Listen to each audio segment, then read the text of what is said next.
Kumusta mga kanaysi? Welcome back sa ating YouTube channel, Pilipinas. So ngayong araw, usapang politika na naman tayo, no? So ang video to is mula na naman kaysa yung araw. So meron pa magagat na bakit kinakatakutan ang babaeng ito ng mga corrupt.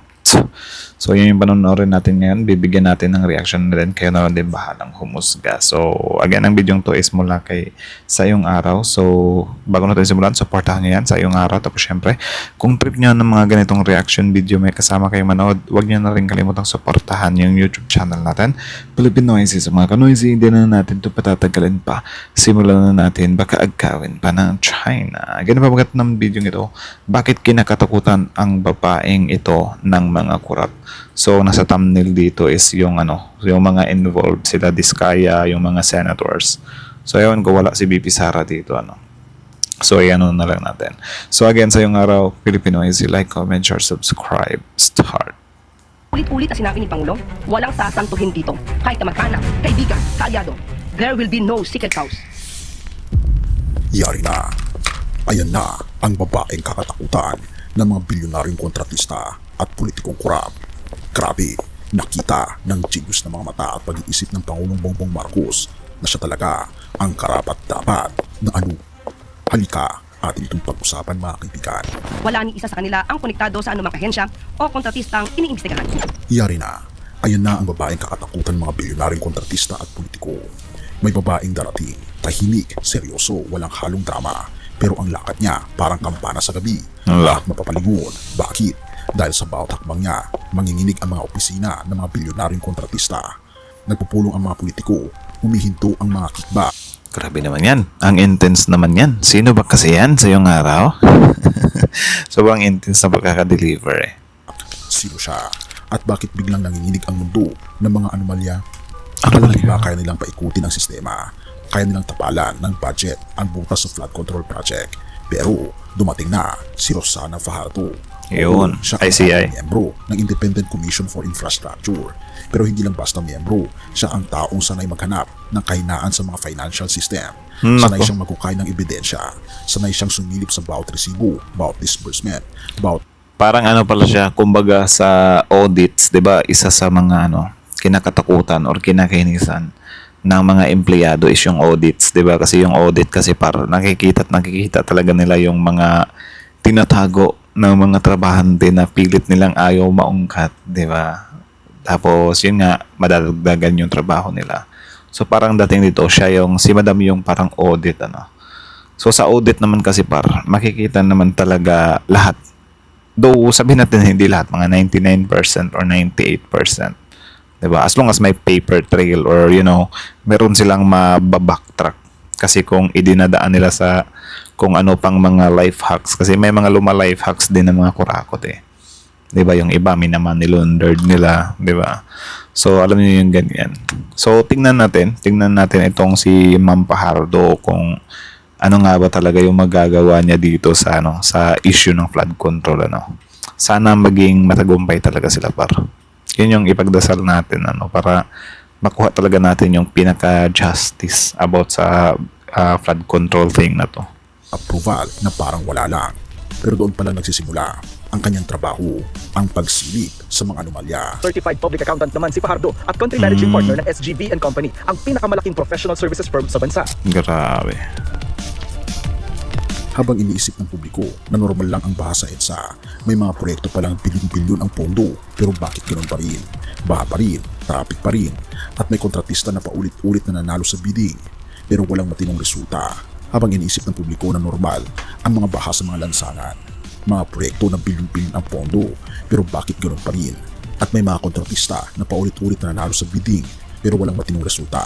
Dito papasok ang papel ni Fajardo. Hindi siya politiko, pero kaya niyang kalikutin ang financial trail na kinukubli ng mga makapangyarihan.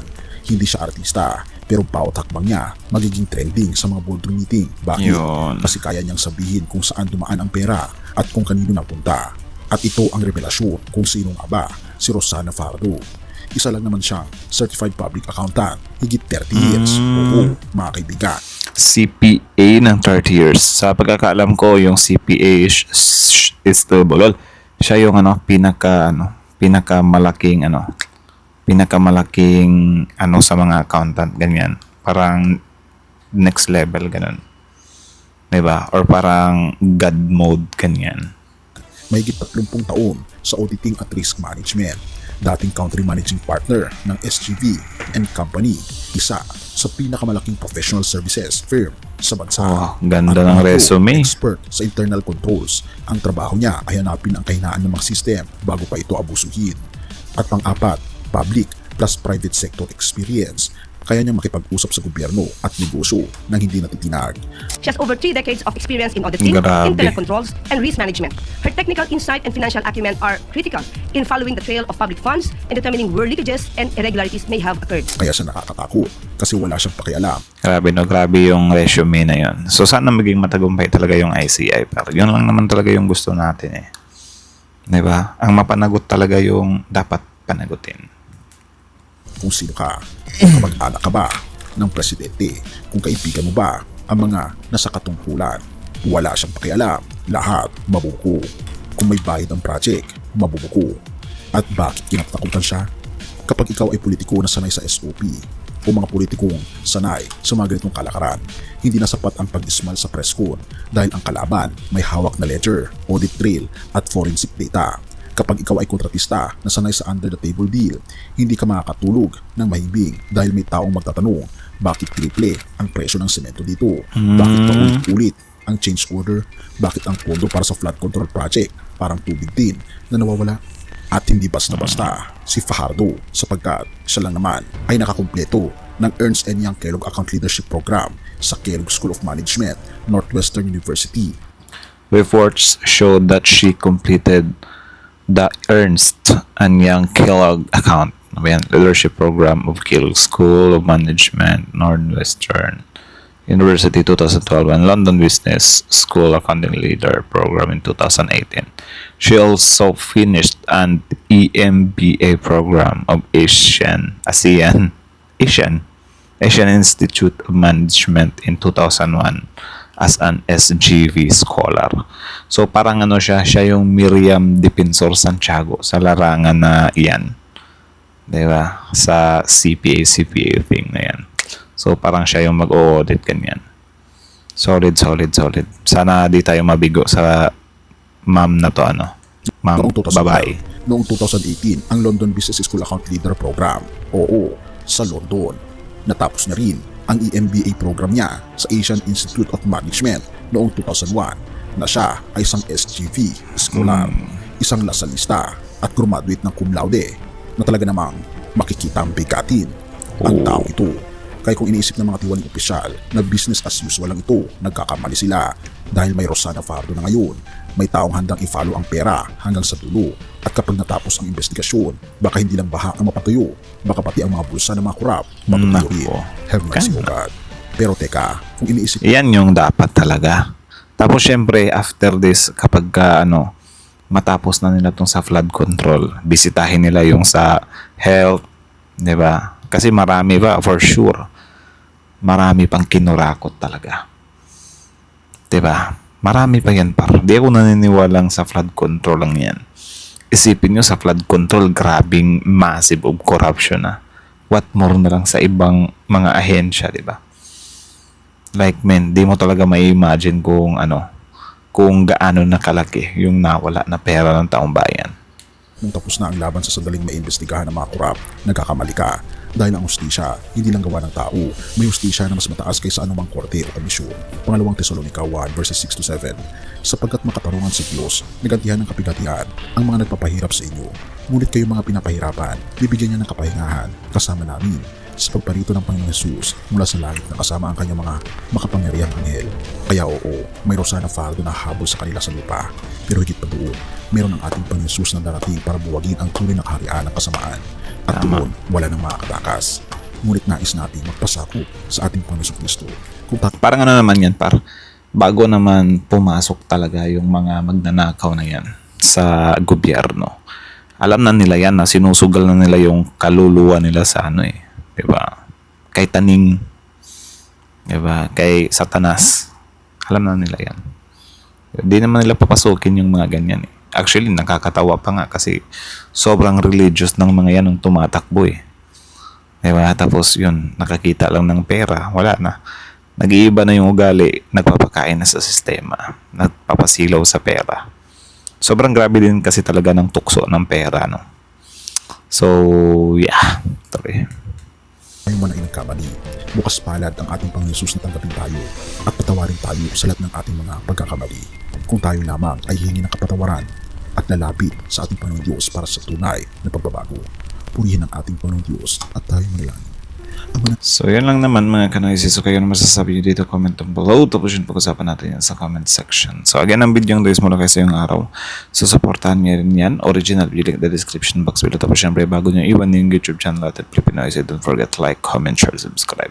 So, kita nyo naman yun. Actually, sa ICI kasi, medyo naano lang ako sa part na yun nga, kakasimula pa lang, hindi pa natapos, wala pa sa kalahati. Pero, alam nyo yung parang na may tao na napapalitan, something like that. Parang medyo na-alarma din tayo sa part na yun, ano.